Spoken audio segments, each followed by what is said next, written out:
Good morning, Affiliate World. How are you doing? It's great to be here today.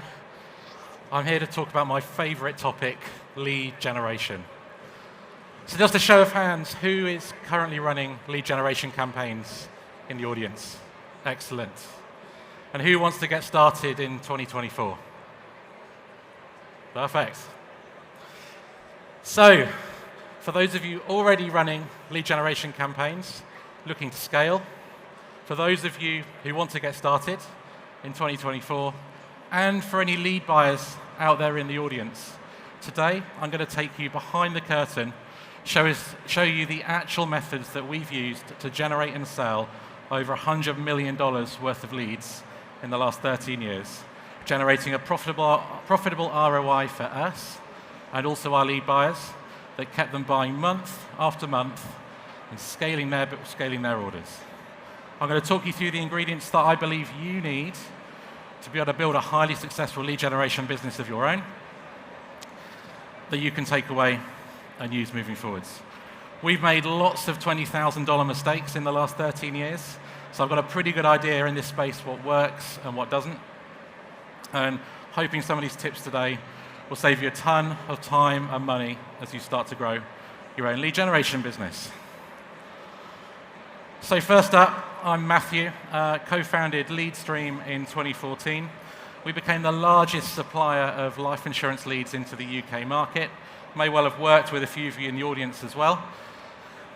We were generating over 3,500 life insurance per day at our peak. I went on in 2022 to start Affluential, started off in search arbitrage, now work within lead gen, and we're now currently one of the largest generators of solar panel leads in the UK, currently selling just over 1,000 leads into the UK market every day. We're also scaling home improvement, finance, insurance, and B2B verticals. So the big question really is, why do so many marketers struggle with lead generation? I see a lot of people that think it's a bit of a dark art, a black box. They've given it a go, they've tried to scale, it's flopped, and they don't really understand why. And there's a number of reasons, and the main reason we believe people struggle with lead gen are that the marketer and the lead buyer expectations are often very rarely aligned. We see within the lead generation market a lot of multi-layering of supply chains, brokers, affiliate networks that inflate lead costs, push down lead value, and create noise where that noise isn't needed. We see very little feedback being shared on the actual quality of the leads that are being generated. Buyer feedback's not getting back to marketers, which ultimately means that marketers are running what delivers them the highest ROI rather than what works for the lead buyer. Often that then turns into more sensational and often in unregulated markets, non-compliant content. And often lead buyers have no idea that content's running either. If they did, they wouldn't be too happy themselves. So ultimately it leaves a market where there's poor lead quality, there's no consistency, and ultimately no one really is able to scale and make money. The number one rule of lead generation is that buyers will never stop buying profitable leads. Lead buyers will scale their businesses off the back of a good, profitable lead flow. They'll hire more staff, they'll move offices, they'll grow their operations, and that is exactly what you want lead buyers to do. They become mutually dependent, or they become dependent on your lead flow. You become dependent on them, they become dependent on you, and mutual dependency is a really, really good thing in lead generation. It keeps your buyer sticky to your leads and stops them from being able to move elsewhere. So your mission, how do you generate profitable leads for both you and your lead buyer? And we believe there are 4 steps to success in doing this. The first one, you need to work directly with lead buyers. Not through brokers, not through networks. You need to have direct communication with your lead buyers. A lot of people say, oh, it's very hard to find lead buyers, I don't know where to go, what to do. There's lead generation campaigns out there running everywhere. Go to those click on those ads, fill in the forms, See who calls you. Those callers that call you off the back of a lead gen inquiry are lead buyers. Find the owners on LinkedIn, contact them, reach out, start to build a relationship. When you work directly with a lead buyer, you can set KPIs. You can manage that lead buyer's expectations around quality, volume, both on their side and your side. You can understand more about what success actually looks like. What conversion rate does your lead buyer need to be able to continue buying leads on an ongoing basis? What transaction value do they need? You know, what's good, what's bad, and also what's worked for them in the past. You can also start to understand their product, the features, the benefits. So, for example, we work in UK solar. We see a lot of adverts for lead gen offering up free solar panels, government-funded solar panels, solar panel grants. You know, our buyers don't offer any of those services, so we purposely don't include that sort of material in our ads, and it increases our lead quality. By understanding what our buyers' products, we're able to do that and match it to their needs, and also understand compliance tolerances as well. So there was a big thing in UK life insurance a few years ago where people were using ad titles such as people aged X can claim this benefit in December. And the feedback that we're getting from lead buyers is, again, was pulling to too many people that thought that they were getting government benefits or free life insurance, etc. Tiny nuance, but makes a huge difference to how you work with a buyer. It'd be very easy to run an ad title with benefit in the ad title if you weren't getting feedback from a buyer about the quality. But by managing that relationship with the buyer, we're able to obtain that feedback and adjust our campaigns accordingly. The second most important thing is you need to be owning and controlling your own landing pages. Lead generation is a very, very expensive game. Traffic costs a fortune, and your conversion rates are going to be relatively low. High single digits, maybe low double digits. You're taking the risk on media spend, so you need to own and control the landing pages. Highly optimized, well-built landing pages will reduce your CPA within lead gen, and by owning and controlling the landing page, you eliminate the risk of tracking issues from third-party landers. By controlling the landing page, you also control the lead data.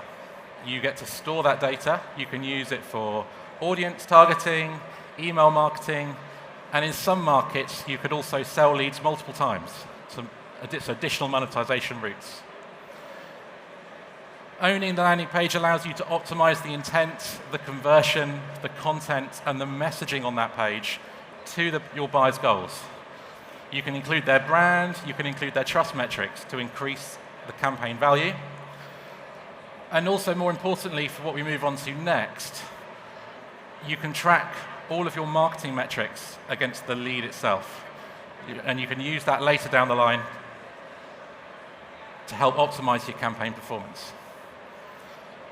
The third and probably most important part of scaling a lead gen business is collecting line-by-line disposition data from your lead buyer. So once your campaign gets started, you're sending leads into your lead buyer. You need to go back to them and get line-by-line data on the outcome and status of every single lead that you send them, with the status, and if a product has been sold, a transaction value. You need to understand from your lead buyer what those statuses mean. What's a good status? What's a bad status? And then when it comes to transaction values, what's a good transaction value? What's a bad transaction value? Understand that data. The other thing as well is you need to be looking at how long it takes for that data to settle down. Some lead buyers will have a 48-hour, 2 to 3 day sales pipeline. Some buyers will have 7, 21-day sales pipelines. So you also need to understand when you get that data, when that will have settled down and be final, that you can use it to act on it. Once you've got that buyer feedback data, you need to take that data and connect it back to your marketing metrics. So it's useful if you've used a unique ID to do this through your process, so a click ID or a lead ID. You've sent to your buyer and you get the status back on a lead ID. But once you've got this data, you need to connect it to your marketing metrics, and you need to start breaking down this data, metric by metric, to look at the buyer statuses on every marketing metric that you have. And you'll start to see two things. You'll start to see some positive trends, and you'll start to see some negative trends. So, for example, you might see that leads generated before 6 o'clock in the evening work very well for your buyer because their call center is open. You might see that a particular ad title or a particular video or a particular script is not working particularly well for your buyer. As you start to work through this data, you need to start acting on the outcomes. So you need to start doing more of what's working and less of what it's not. So if you see particular ad titles, particular videos working, obviously create iterations of those. But if a particular traffic source, a particular title, a particular placement is not working for your buyer, you should not continue to run on that source. Eventually the buyer will turn off if you continue to do that, because it won't be generating a good ROI. So that's all well and good, but what if what then works for the buyer doesn't work for you? The buyer, you've cut out everything that's not working for the buyer, but now you're left with a campaign that's working well for your buyer, but would leave you in a negative ROI position. And it's all about balance, okay? A lot of buyers, when you first speak to them, will want to talk about product features rather than benefits. They'll want you to be very upfront about their process. They'll probably ask for questions on the form which are not really needed, that decrease conversion rate. Lead buyers are generally not good marketers. You know, as marketers, we need to be pushing messaging. We probably need to include a little bit of clickbait at times to generate the click-through rates we need, the conversion rates we need. We need to generate hype and desire. But this time you'll be doing all of that whilst monitoring everything you do against buyer feedback. You can push messaging as far as possible to bring your ROI up whilst maintaining a positive ROI for your buyer. And it's all about striving for mutual profitability. As I said at the start, there's not enough collaboration within lead generation generally, but actually your buyer will have gone to share an awful lot of information about their business with you, the statuses of the leads, the outcomes, their conversion rates. It's also important that you are transparent with your lead buyers. So if you do end up in that position where you're not profitable but your lead buyer is, don't go really, really aggressive and try and lower the bar on your marketing to make profitability. Talk to your buyer about the CPL. Look to move it to make sure that everybody wins as part of the campaign. Transparency is a two-way street, and buyers do appreciate and will be open about that as you develop a profitable campaign.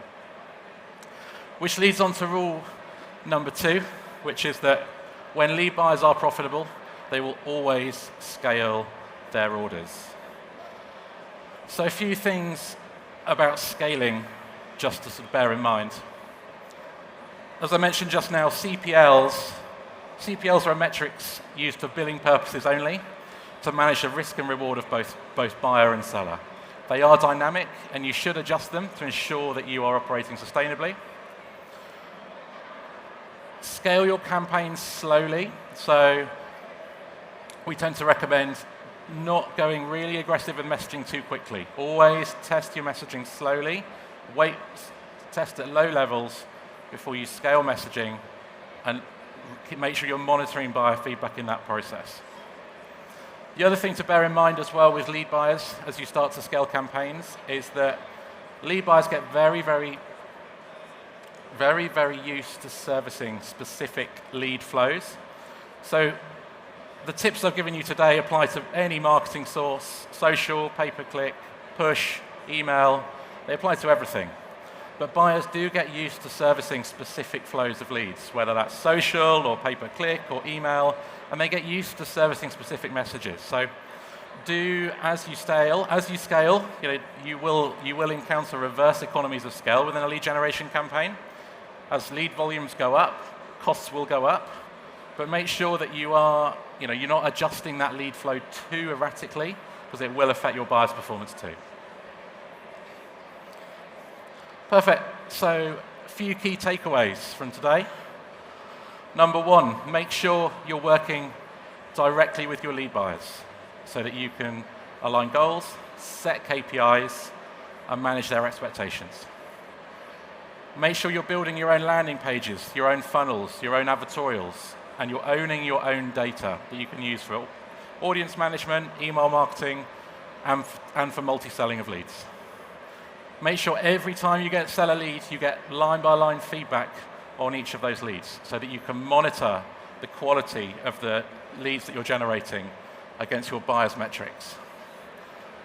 And cross-reference all of that feedback data back to your marketing metrics.